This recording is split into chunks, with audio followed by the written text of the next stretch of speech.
안녕하십니까. 언제나 소비자 편에서 방송하는 콘스탄트 김입니다. 이번 시간에는 돈 버는 상속이 되겠습니다. 상속이 발생하게 된다면 배우자 공제를 해주거든요. 최소 5억 원에서 최대 30억 원까지 해주는데요. 이때 배우자 공제로 30억 원을 해준다는 의미는 무엇일까요? 여기에 대해서 알아보도록 하겠습니다. 만약에 상속이 발생하게 된다면 배우자 공제로 최소 5억 원에서 30억 원까지 해주게 됩니다. 이때 30억 원을 무조건 해주는 것인지 알아보도록 하겠습니다. 30억 원 다 공제해 준다는 말일까요? 그렇다면 남편이 사망한 경우에 그 상속재산이 30억 원이라면 정말로 배우자는 상속세 한 푼도 없이 그 상속재산을 받을 수 있을까요? 여기에 대해서 정확하게 좀 알아보도록 하겠습니다. 자, 하지만요, 무조건 배우자 공제로 30억 원을 해주는 것은 아닙니다. 절대로 그렇지 않습니다. 여기서 배우자 공제 최대 30억 원이라고 하는 것은 배우자의 법정 상속분을 상속받았을 경우 최대 30억 원까지 공제해 준다는 뜻이 되겠습니다. 따라서 자녀가 중요합니다. 상속인들의 법정 지분이 중요하겠죠. 그래서 배우자하고 자녀 한 명이 있는 경우에는 배우자의 법정 상속분은 60%가 되겠죠. 그러므로 만약에 남편이 사망을 했는데 상속재산이 50억 원이다. 그러면 배우자의 법정 상속 지분은 60%다 보니까 30억 원이 되지 않겠습니까? 그래서 30억 원까지 배우자 공제가 가능하다는 것이죠. 그리고요, 어떻습니까?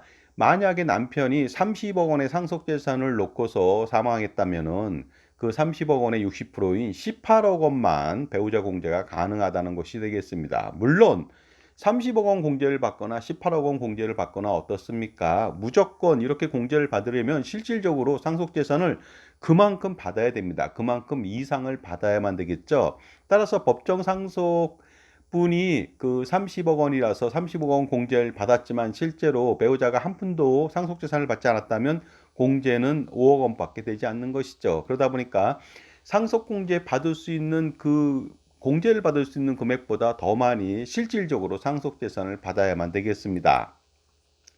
그런데 만약에 30억 원의 배우자 공제를 받았는데 실제로 20억 원의 상속재산만 받았다. 이랬을 때는 당연히 어떻습니까? 30억 원 공제를 해주지 않고 20억 원만 해준다는 것이 되겠습니다. 따라서 배우자 공제라고 하는 것은 무조건 30억 원을 해주는 것이 아니라 배우자의 법정 상속분과 실제 받은 상속재산 중에서 적은 금액으로 그것도 한도가 30억 원이라는 것이 되겠습니다.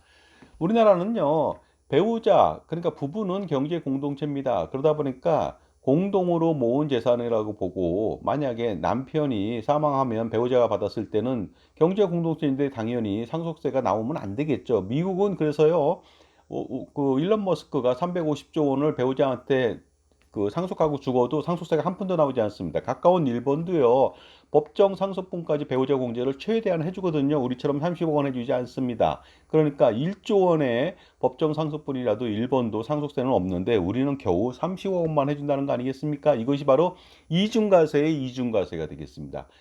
그 상속세라고 하는 것은 이중과세 논란이 끊이지 않는데요. 왜냐하면 엄청나게 많은 세금을 내고 나서 또다시 상속세를 내니까 그렇죠. 그런데 더 중요한 것은 그 상태에서 다시 남편이 사망했는데 또 상속세를 내는 것이죠. 그리고 나서 나중에 배우자가 또 상속세를 냅니다.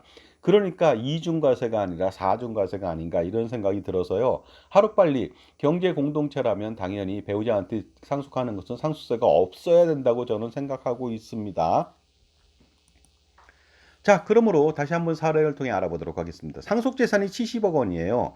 자녀 2명하고 배우자가 있다면 배우자의 법정 상속분은 7분의 3이니까 어떻습니까? 30억 원의 배우자 공제를 받을 수가 있겠죠. 하지만 실제 상속받은 재산이 10억 원이라면 30억 원 공제 못 받습니다. 10억 원만 받게 된다는 것이 되겠습니다.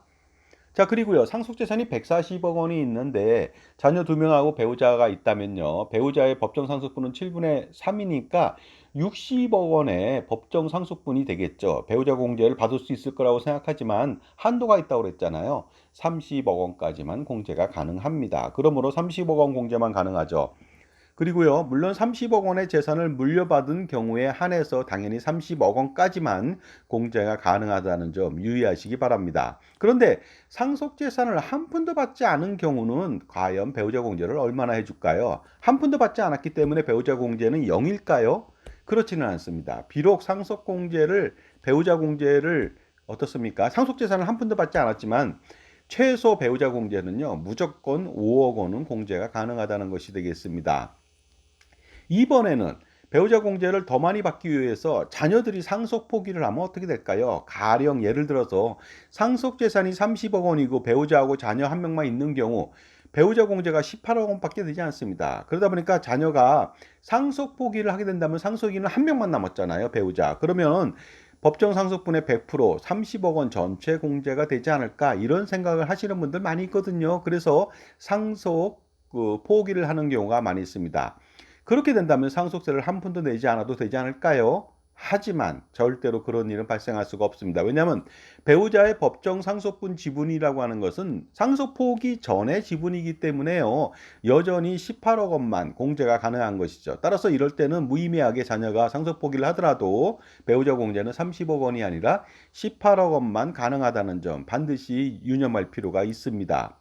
그리고 배우자 공제는요, 공제액 계산도 중요하지만 더 중요한 것은 얼마만큼의 재산을 받고 공제를 받느냐.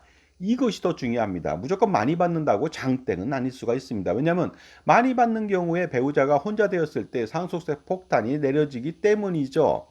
자, 그렇다면요, 다음 시간에는 얼마의 배우자 공제를 받아야만 상속세 절세가 되고 2차 상속세 부담도 피할 수 있는지 거기에 대해서 자세히 알아보도록 하겠습니다. 여러분, 많은 시청 바라겠습니다. 감사합니다.